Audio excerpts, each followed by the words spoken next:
The sun barely crested the eastern hills of Canaan, casting long, trembling shadows over the fortified city of Jericho. From atop its towering walls, sentries peered into the hazy distance, unaware that the course of history was about to pivot dramatically. Imagine the scene: an ancient city, its mud brick ramparts a formidable barrier, perched strategically along trade routes, its gates tightly sealed, its people confident in the impenetrability of their defenses. And yet, across the dry plains, a determined host, the Israelites. Long wanderers of the desert, marched steadily, drums echoing, trumpets sounding a rhythm that would etch their passage into legend. This was no ordinary siege. It was a confrontation charged with spiritual, political, and existential stakes. The city of Jericho, strong and wealthy, was a symbol of resistance in the land of Canaan. For the Israelites, victory meant more than territorial acquisition. It represented the fulfillment of a promise, a moment that would redefine their identity and cement their foothold in a land that had long been the object of ancestral hope. Historians and archaeologists have debated the precise details of this encounter. Yet all sources agree the fall of Jericho was a decisive event that shifted the momentum of the Israelite campaign and reverberated through subsequent generations. The tension that morning must have been palpable. One can almost hear the nervous whispers among the defenders, the clinking of armor, the stamping of feet on stone floors, the distant bleating of livestock. The Israelites, conversely, moved with a disciplined purpose, their faith in their mission unshakable. Joshua, their leader, is said to have orchestrated the march with precise ritualistic timing. 7 days of encirclement, 7 priests carrying trumpets of ram's horns, and the Ark of the Covenant borne at the forefront. Every step, every note of the horn, every chant was infused with a sense of inevitability, a belief that the walls themselves would not withstand their approach. Imagine the psychological landscape. Defenders perched behind walls, confident in human strength and city fortifications, facing an enemy armed not only with weapons, but with unwavering faith and strategy rooted in both practicality and divine mandate. The air would have been thick with anticipation, dust from marching feet mingling with the morning haze, creating a scene of suspense and uncertainty. It is here, in this delicate balance between fear and courage, that history waits for a tipping point, the moment when human effort and belief intertwine, producing consequences far beyond the battlefield. Chronologically, we place this event around c. 1400 BC, a period when Canaan was a mosaic of city-states, each vying for resources and influence. Jericho stood as one of the most formidable of these, strategically significant for its fertile surroundings and position along vital trade routes connecting the interior highlands to the Jordan Valley. Its walls, thick and high, were considered unconquerable, a fact that made its eventual fall all the more remarkable and, to contemporaries, perhaps terrifying in its implications. The fall of Jericho was a moment of mythic resonance. Ancient scribes would later recount the walls collapsing not merely due to military might, but as a divine act, a literal and symbolic opening of the way for a people long wandering through deserts and exile. In this introduction, we set the stage for a story of strategy, courage, faith, and human ingenuity, a story in which stone and mortar, leadership and morale, destiny and determination all converge. As we follow the Israelites' approach and the defenders' anxious vigil, we are invited to witness more than just a military engagement. We see the intersection of geography, politics, and psychology, the subtle interplay of preparation and chance, and the human capacity for belief and action under extreme pressure. The collapse of Jericho's walls was more than the fall of a city. It was a decisive turning point, a moment where the balance of power in Canaan shifted irreversibly, opening the door to a campaign that would shape the cultural and religious contours of an emerging civilization. Visualizing this scene for a documentary, sweeping drone shots could capture the jagged silhouette of Jericho's walls against the rising sun, intercut with close-ups of soldiers' faces, sand-swept plains, and the rhythmic march of the Israelites. Ambient sounds of distant horns chanting, and the city stirring with alarm would immerse viewers, conveying the tension and anticipation that defined the morning before the fateful collapse. In the sections that follow, we will unpack the historical context of this campaign, the strategic preparation on both sides, the detailed course of the battle, and the immediate and long-term consequences that echoed across Canaan and beyond. We begin at the dawn of a pivotal day, standing on the threshold of one of history's most legendary sieges, ready to explore how a single city, its walls, and the faith and strategy of its attackers could reshape an entire region. To fully understand the siege of Jericho, we must step back and examine the broader historical, political, and social landscape of Canaan in the Late Bronze Age, around c. 1400 BC. This was a period of vibrant city-states, each fiercely independent yet interconnected through trade networks, strategic alliances, and frequent skirmishes. Jericho was one of the most significant urban centers, a city fortified with thick mud brick walls and commanding a fertile plain that nourished its population and supplied agricultural wealth to the surrounding region. Its prominence made it a symbol of power and a linchpin in controlling access to the Jordan Valley and routes toward the Mediterranean coast. The Israelites, meanwhile, were emerging as a cohesive group under Joshua, having wandered the deserts of Sinai for decades following their exodus from Egypt. Their campaign in Canaan was driven by a mix of religious conviction, social cohesion, and the need for territorial security.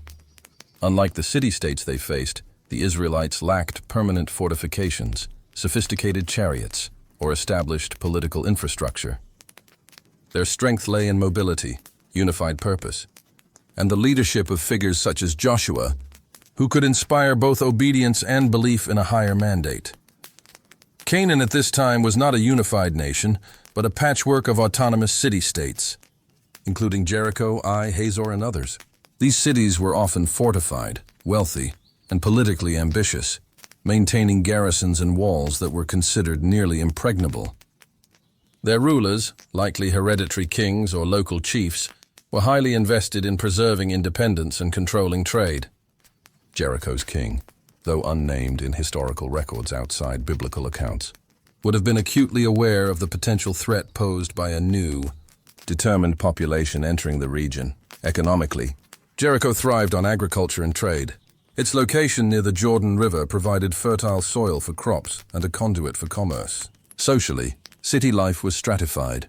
Rulers and elites lived within the walls, while laborers, farmers, and artisans supported the city's economy and defenses. The walls themselves were more than protection. They symbolized the city's stability, wealth, and the permanence of its civilization.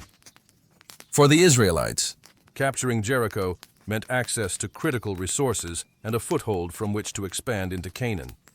The campaign that brought the Israelites to Jericho was part of a larger strategic objective: establishing a sustainable homeland.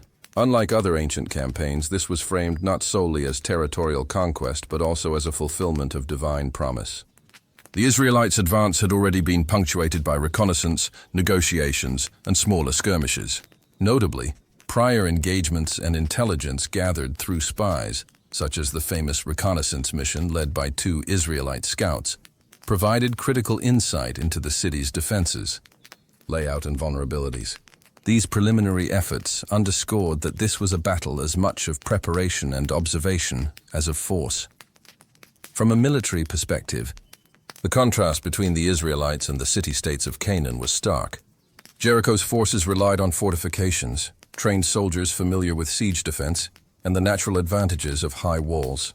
They likely had a combination of infantry, archers, and perhaps light chariot units, all defending a compact, easily monitored perimeter. The Israelites, conversely, lacked heavy siege technology, but compensated with discipline, strategy, and morale rooted in shared faith and mission. Their approach combined psychological pressure, ritualized procedure, and coordinated marching around the city, a form of psychological warfare designed to unsettle defenders while maintaining morale among attackers. Culturally and socially, this campaign carried profound significance. Success or failure would not only dictate survival and expansion, but also define the emerging identity of the Israelite people. A victory at Jericho promised validation of leadership, reinforcement of communal faith, and an indelible narrative to pass through generations. Conversely, failure would have been catastrophic, potentially leaving the Israelites vulnerable to the city-state's counterattacks and undermining their social cohesion. Chronologically, The campaign can be framed as part of a decade-long push into Canaan, with Jericho as the opening act. The events surrounding the siege, including intelligence gathering, strategic preparation, and encirclement of the city, unfolded over days, but were the culmination of months of travel, planning, and logistical preparation. These chronological markers highlight the deliberate, methodical nature of the Israelite approach, a contrast to the defenders' assumption of invulnerability. Visualizing this for a documentary, maps could illustrate the network of city-states, trade routes, and Israelite movements. Animations might show troop encampments outside Jericho, reconnaissance paths, and the gradual positioning of forces. Mini-anecdotes such as leaders debating strategy or civilians noticing the advancing host provide human perspectives that complement the macro-level analysis. By the time the Israelites approached Jericho, the stage was set for a confrontation that combined political ambition, military strategy, and religious purpose. Understanding the historical context is critical. It allows us to appreciate why Jericho mattered, why the Israelites were determined, and how the balance of power in Canaan was poised for dramatic change. The days leading up to the siege of Jericho were a mixture of meticulous planning, ritualized preparation, and subtle psychological maneuvering. For the Israelites, every movement was choreographed with purpose, their discipline as critical as their faith. Joshua, understanding both the strengths and limitations of his forces, orchestrated a plan that would leverage mobility, morale, and the element of surprise against the formidable walls of Jericho. Military readiness involved both physical and spiritual preparation. Soldiers were trained in close-quarters combat, shield formation, and coordinated marching. Yet they lacked conventional siege engines or heavy artillery. Infantry and archers formed the backbone of the army, while the Ark of the Covenant, carried at the front of the procession, served as a tangible symbol of divine presence and reassurance. Morale was high, reinforced by the belief that their campaign was sanctioned by a higher power. Rituals and prayers, conducted daily, imbued the troops with focus and unity, blending religious observance with tactical cohesion. Strategic planning was deceptively simple, but profoundly effective. Joshua devised a methodical encirclement of the city. The Israelites would march around Jericho once per day for 6 days, with 7 priests bearing trumpets. On the 7th day, the procession would circle the city 7 times before the final sounding of the horns. This approach, though unusual from a purely military standpoint, combined endurance, psychological pressure, and ritualized ceremony to create both physical and mental fatigue for the defenders. The anticipation of the Israelites' movements, unbroken and deliberate, would amplify tension within the city walls. The terrain played a critical role in preparation. Jericho was situated on a low hill, providing defenders with a commanding view of approaching forces. Surrounding plains allowed for open marching formations, but also exposed the Israelites to observation and potential skirmishes. Knowledge of this landscape, gathered through reconnaissance and scouting, informed the Israelite approach. Encampments were placed out of immediate arrow range. Marching routes exploited natural cover, and sound carried strategically to unsettle the city's inhabitants.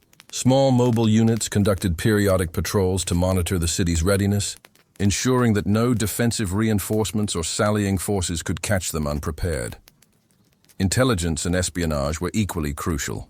The famous reconnaissance mission of 2 Israelite spies, who reportedly infiltrated Jericho prior to the siege, provided critical information about gate placements, guard rotations, and the morale of defenders.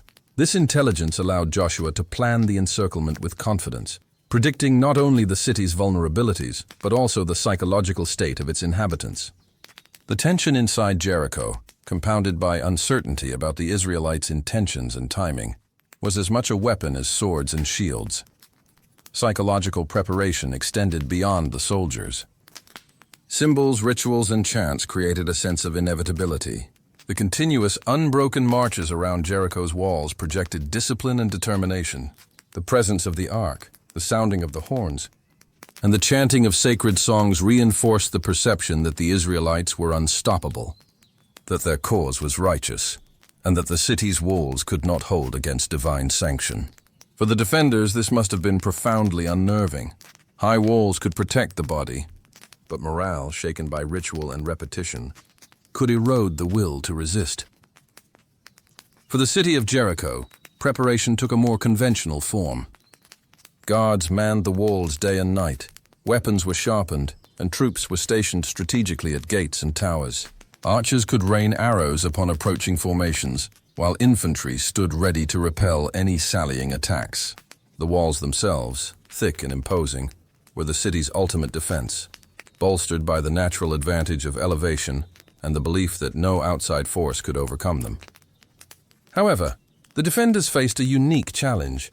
Predicting the Israelite strategy was nearly impossible, as it fused both physical maneuvering with ritualized, psychological elements beyond conventional siege warfare. Visualizing these preparations for a documentary, the scene could open with wide shots of Israelite camps at dawn. Soldiers inspecting weapons and priests adjusting the ark's coverings. Maps would illustrate the marching path around Jericho, highlighting daily encirclements. Intercut scenes could show city defenders pacing atop walls, arrows strung on bows, their faces betraying a mixture of confidence and apprehension. Small vignettes of spies sneaking into the city or civilians speculating on the approaching host would humanize the narrative, adding texture and tension. Ultimately, the preparations highlight a convergence of faith, strategy, and human endurance. Both sides understood what was at stake. Jericho sought to maintain sovereignty and protect its people, while the Israelites aimed to claim a foothold in a new land and validate decades of wandering with tangible conquest. The stage was meticulously set, a tension-laden calm before a storm that would not only decide the fate of a city, but influence the trajectory of an entire campaign. The day of the siege arrived with a mixture of anticipation, tension, and ritualized rhythm. The Israelites, organized into disciplined columns, began the encirclement of Jericho under the early light, their footsteps stirring the dusty plains that lay at the base of the city's walls. The air was dry and heavy, carrying the sound of marching feet, the low hum of chants, and the resonant blast of ram's horn trumpets. This was not merely the movement of soldiers. It was the deliberate unfolding of a plan that had been rehearsed, believed in, and sanctified through ritual. From the city walls, defenders watched intently. Jericho's guards, stationed along ramparts and atop towers, could see the steady advance of the Israelites, the Ark of the Covenant leading the procession like a beating heart at the forefront. Archers adjusted their grips on their bows, infantry readied spears, and the city's kings surveyed the scene with a mixture of confidence and unease. The encirclement continued day after day, each circuit building psychological pressure. Noise, repetition, and the relentless presence of the enemy began to weigh on the defenders' morale, a subtle siege before the physical one. On the seventh day, the strategy reached its crescendo. The Israelites rose early, their formation tighter, more synchronized. 7 priests carried trumpets and circled the city 7 times, the ark at the center. Each step, each note of the horn, was amplified by the desert air, creating a cacophony that must have resonated within the very walls themselves. Observers, both inside Jericho and among the surrounding landscape, would have witnessed a scene of almost surreal discipline. A single, coordinated force marching with unwavering purpose, their ritual and strategy inseparable. As the final circuit concluded, Joshua's command rang out. According to historical texts, the walls of Jericho collapsed seemingly by divine intervention. Though modern interpretations suggest a combination of physical erosion, structural weakness, and psychological shock among defenders contributed, the effect was instantaneous and dramatic. Dust clouds enveloped the city, the sound of collapsing mud brick echoing like thunder across the plains. Soldiers surged forward, shields raised, while defenders scrambled to respond, many overwhelmed by the sudden breach in their defenses. The battle itself was brief but intense. The Israelites exploited the breach immediately, sending infantry and archers into the city streets. Close-quarter combat erupted in alleys and courtyards, a chaotic melee where training, morale, and timing proved decisive. Archers picked off defenders attempting to regroup, while infantry secured strategic positions such as gates and towers. The urban terrain, usually an advantage for defenders, became a trap for those unprepared for the sudden collapse. Civilians caught in the turmoil fled or sought refuge, adding to the confusion. Sensory details paint a vivid picture. The acrid scent of dust and sweat, the clatter of weapons on stone, the shouts of combatants, and the rumbling sound of walls giving way. Smoke from fires, set either intentionally or accidentally during the fighting, mingled with the desert haze. Soldiers faced not only enemy combatants, but the unpredictability of collapsing structures, uneven terrain, and panicked crowds. The psychological intensity was as formidable as the physical threat. Courage, fear, and desperation collided in every street. Leadership decisions proved critical. Joshua maintained overall coordination, directing units to capitalize on the breach and prevent pockets of resistance from regrouping. Commanders on the ground adjusted dynamically, guiding soldiers through the chaos, securing exits, and containing the remnants of Jericho's defense. In this decisive phase, the Israelite advantage in morale, cohesion, and tactical discipline became overwhelming, turning what might have been a prolonged urban siege into a swift, decisive victory. Visual cues for this sequence would include aerial simulations showing the encirclement, dramatic recreations of the wall's collapse, and close-ups of soldiers moving through dust-filled streets. Sound design could emphasize the blend of horn blasts, collapsing bricks, shouting, and the tense silence of civilians watching from behind half-collapsed structures. Interspersed maps and time-stamped sequences would help the audience follow the movements and understand the rapid shifts in control within the city. By the end of the day, Jericho had fallen. The city's fortifications were no longer a barrier, and the Israelite forces secured both the population and the resources within. Though casualties on both sides were significant, the psychological and strategic impact of the victory dwarfed the immediate human cost. The fall of Jericho was more than the conquest of a city. It was the first major foothold in Canaan for the Israelites, signaling a shift in momentum that would shape the trajectory of their campaign for decades. The events at Jericho demonstrate a rare combination of faith, strategy, and psychological insight. The collapse of walls, the precise execution of ritualized marching, and the rapid exploitation of openings highlight the interplay between human ingenuity and the perceived hand of destiny. For the defenders, the lesson was stark. No fortification, however imposing, could withstand the combination of unyielding discipline, coordinated strategy, and morale deeply rooted in collective belief. The aftermath of Jericho's fall was a scene of both triumph and reflection. The city transformed from a symbol of impregnable power into a tableau of conquest and consequence. For the Israelites, the victory brought immediate strategic advantage. They had seized a fortified city at the very onset of their campaign, establishing a critical foothold in Canaan and demonstrating the effectiveness of their combination of faith, discipline, and tactical ingenuity. The capture of Jericho also sent a psychological shockwave to neighboring city-states. The seemingly invulnerable walls had crumbled, suggesting that even the most fortified settlements were vulnerable to a determined, unified, and strategically minded force. Casualties were significant, though historical records vary and exact numbers are uncertain. The defenders, caught off guard by both the unusual tactics and the sudden collapse of their fortifications, suffered heavy losses. Many soldiers and citizens perished in the rubble, while others were captured or fled into surrounding regions. For the Israelites, the toll of battle was lighter, though not negligible. Even in the absence of prolonged siege or heavy defensive combat, the exertion of marching, encircling, and storming a city exacted a physical and psychological cost.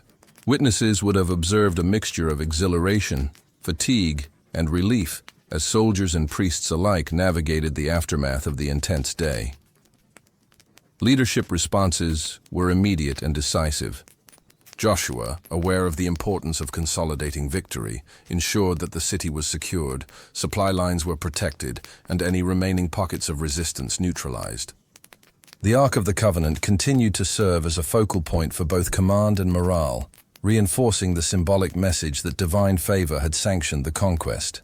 Among the inhabitants, reactions ranged from despair and confusion to pragmatic survival, with some attempting to negotiate or flee to nearby allied cities.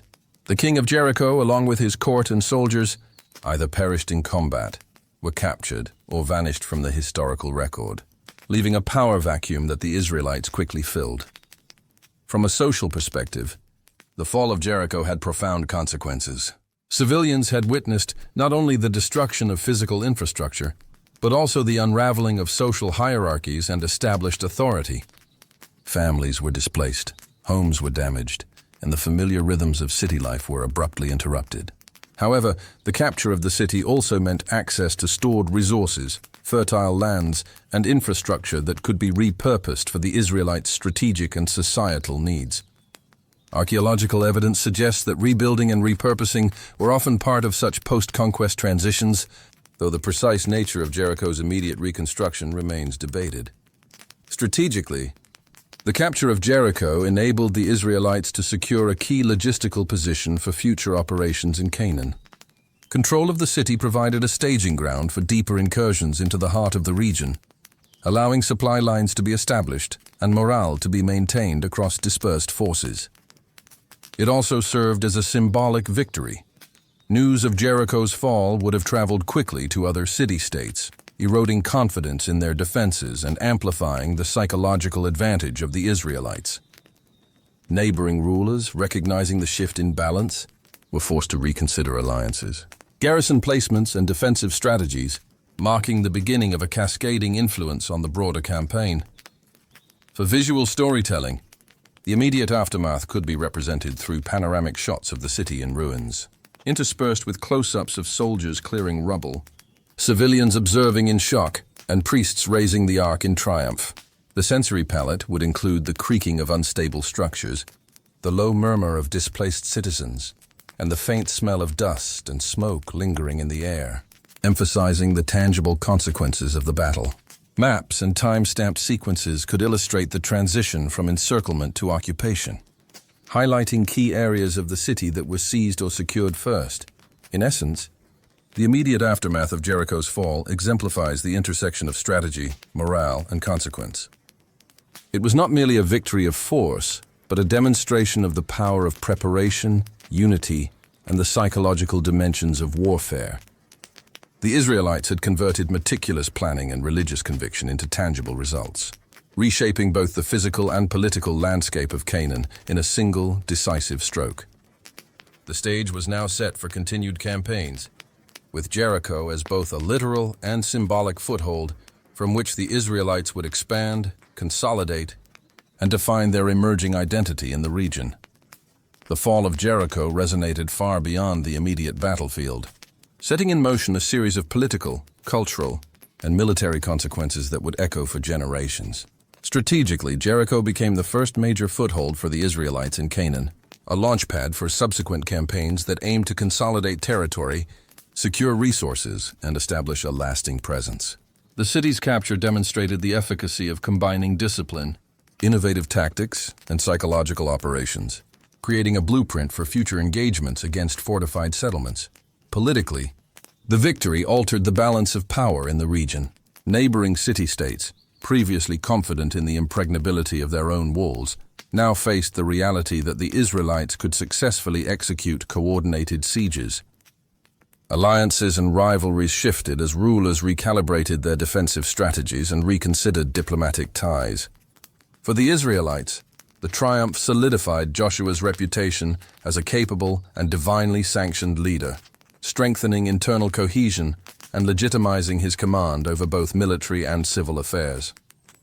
Stories of Jericho's fall became a form of political propaganda, reinforcing leadership authority and inspiring confidence among the newly settled communities. Socially and economically, the conquest had a profound impact on both the victors and the vanquished. For the inhabitants of Jericho, the immediate upheaval gave way to long-term disruption. Families were displaced, trade networks interrupted, and local governance structures dismantled. Yet for the Israelites, the city represented opportunity, new arable lands, access to stored resources, and a base for further territorial expansion. Archaeological interpretations suggest that post-conquest settlements often adapted existing infrastructure for new societal purposes, blending practical occupation with symbolic dominance. The psychological effect of witnessing a city's fall also reinforced collective identity, intertwining religious belief with martial accomplishment and shaping the cultural memory of the Israelite people. Culturally, Jericho's fall entered the collective consciousness as a foundational event. Religious texts, oral traditions, and later historical chronicles immortalized the battle as a demonstration of faith, perseverance, and the consequences of divine favor or disfavor. The narrative of walls crumbling before a determined, righteous force became a symbol of possibility, shaping moral and strategic lessons for generations. Beyond the immediate community, the story of Jericho influenced military thinking by illustrating that psychological and ritualized elements could play a decisive role alongside conventional tactics, a concept that would recur in various forms throughout ancient warfare. From a military perspective, Jericho offered instructive lessons. Commanders and strategists could observe how the combination of preparation, terrain analysis, and morale management could outweigh brute force. Even without advanced siege technology, the Israelites leveraged ingenuity, endurance, and psychological pressure to achieve a decisive result. Future campaigns in the region would need to account for the lessons of Jericho. Walls alone were insufficient, and understanding the interplay of human belief, discipline, and timing could tilt the scales in ways traditional tactics could not. Hypothetical what-if scenarios abound. Had Jericho's defenders maintained morale or anticipated the Israelites' methods, the campaign could have been prolonged, possibly altering the trajectory of settlement and power in Canaan. For visual storytelling, this section could employ time-lapse reconstructions of the city's rebuilding, overlaying maps that track territorial shifts across decades. Illustrations or 3D renderings might depict trade routes, new settlements, and the symbolic placement of monuments commemorating the victory. Close-ups of ritual artifacts, ark replicas, and reconstructed dwellings would humanize historical and cultural consequences, while narrated sequences highlight the interplay of strategy, faith, and social dynamics. Ultimately, the long-term impact of Jericho was as much psychological and symbolic as it was strategic. The battle reshaped regional power structures, influenced subsequent military doctrine, and became a touchstone of cultural identity. For the Israelites, it was the first tangible proof that their covenant and collective effort could yield victory against formidable obstacles. For historians, Jericho stands as a case study in the integration of morale, ritual, intelligence, and tactical execution. Its legacy endures as a lesson in how decisive actions, carefully prepared and boldly executed, can reverberate through centuries, leaving both tangible and intangible imprints on human history. The story of Jericho is not merely one of walls falling and cities being captured. It is a profound illustration of how strategy, faith, leadership, and human endurance converge to produce decisive outcomes. The battle underscores the power of meticulous preparation and the psychological dimensions of warfare. By orchestrating the encirclement, ritual marches, and coordinated assaults, the Israelites demonstrated that victory often depends as much on morale, discipline, and perception as on physical force alone. Joshua's leadership emerges as a central factor. His ability to maintain cohesion among disparate tribes, inspire confidence through ritual, and execute a complex plan with precision shows the enduring importance of clear vision and authority in leadership. In modern terms, his methods reflect lessons in project coordination, resource allocation, and human motivation that remain relevant beyond the battlefield. The Israelites' commitment to the plan, despite the apparent improbability of collapsing city walls, exemplifies the interplay of faith, trust in leadership, and collective resilience. The battle also offers lessons in timing and psychological strategy. By pacing the encirclement over 6 days and reserving the climactic 7th day for full execution, the Israelites amplified pressure on Jericho's defenders, blending routine, suspense, and anticipation. This careful management of perception and expectation demonstrates that warfare is not solely a matter of numbers or strength, but also of controlling narrative, exploiting psychological vulnerabilities, and orchestrating events to maximize impact.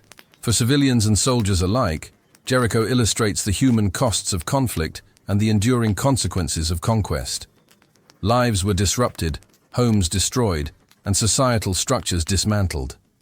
Yet these human stories also highlight resilience, adaptation to new circumstances, the reconstruction of communities, and the forging of cultural identity in response to pivotal events. The intersection of human endurance and leadership decisions provides a timeless lens for understanding the dynamics of change, conflict, and societal evolution. From a broader historical perspective, Jericho serves as a microcosm of decisive battles throughout history. It demonstrates that success often hinges on a combination of planning, intelligence, morale, and bold execution. Its symbolic resonance, walls tumbling before a determined force, continues to inform cultural memory, inspiring both strategic thinking and reflections on human potential.